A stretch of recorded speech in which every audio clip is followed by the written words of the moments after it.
नमस्कार. आजचा व्हिडिओ खास आहे. तो व्हिडिओ आहे सोनम वांगचुक. मला सांगा, आपल्या महाराष्ट्रामध्ये इतके उपोषण होतात.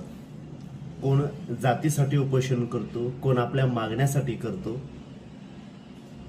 तर त्या उपोषणासाठी लाखोच्या नाहीतर करोडोच्या संख्येने पाठिंबा मिळतो. त्या ठिकाणी मंत्री महोदय जातात, विचारपूस करतात, सल्ले देतात, काही मागण्या मान्य करतात. पण हे 20 दिवसापासून जे उपोषण चालू आहे, सोनम वांगचुक हा माणूस कोण आहे माहिती आहे? हा माणूस, तुम्ही 3 इडियट हा चित्रपट पाहिला असेल. त्याच्यामध्ये सोनम वांगचुक याची संपूर्ण माहिती आहे आणि तो देशासाठी सुद्धा त्याने बरेचसे प्रकल्प, बऱ्याचशा योजना केलेल्या आहेत. तुम्हाला ते देखील सांगतो. आणि सगळ्यात महत्त्वाचं, त्या उपोषणाला संपूर्ण तरुणाई असेल किंवा विद्यार्थिनी असतील, विद्यार्थी असतील, यांनी संपूर्ण सपोर्ट त्यांनी केलेला आहे. मला फक्त एवढं सांगायचं आहे तुम्हाला की ते त्या उपोषणादरम्यान धर्मेंद्र प्रधान यांचा राजीनामा मागत होते आणि त्या ठिकाणी त्याला पाठिंबा कॉकरोच जनता पार्टी, त्याचं नाव आहे अभिजित दिपके, यांनी सुद्धा पाठिंबा दिला होता.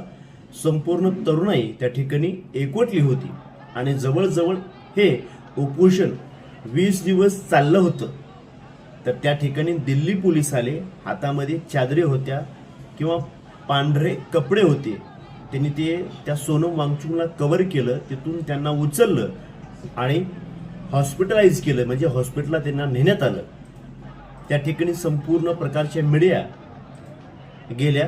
त्या मीडियाला असं सांगण्यात आलं होतं की आम्हाला कोर्टातून आदेश आला होता की सोनम वांगचुक यांची परिस्थिती बिकट होती, त्यांना आम्हाला हॉस्पिटलला न्यायचं होतं, म्हणून आम्ही ते पाऊल उचललं आणि त्यांना त्या उपोषणाच्या ठिकाणाहून आम्ही त्यांना हॉस्पिटलमध्ये नेलं, असंही त्या ठिकाणी दावा करण्यात आला. तर त्या ठिकाणी अभिजित दिपके, कॉकरोच जनता पार्टीचे मेन आहेत, ते म्हणतात, पहिल्यांदा आम्ही धर्मेंद्र प्रधान यांचा राजीनामा मागत होतो, आता आम्ही पंतप्रधान नरेंद्र मोदी यांचा राजीनामा मागत आहोत. आणि संपूर्ण तरुणाई त्या ठिकाणी एकटवलेली आहे.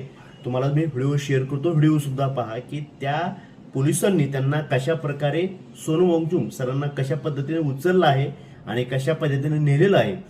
आणि अभिजित दिपके सांगत आहे की मला सुद्धा पोलिसांनी मारहाण केली, मला त्या जंतर मंतर ग्राउंडवरती जाऊ दिलं गेलं नाही. आणि आता त्या ठिकाणी संपूर्ण तरुणाईचा सैलाब उखळलेला आहे आणि संपूर्ण महाराष्ट्रामध्ये त्या बातमीची चर्चा होत आहे की असं जर चाललं आणि असा जर प्रकार होत राहिला तर महाराष्ट्रात उपोषणाला बसायचं की नाही, हा सगळ्यात मोठा प्रश्न आहे. आणि हा व्हिडिओ तुम्हाला कसा वाटला यावर आपल्या प्रतिक्रिया नक्की कळवा. प्रतिनिधी राहुल गुरव, DR न्यूज.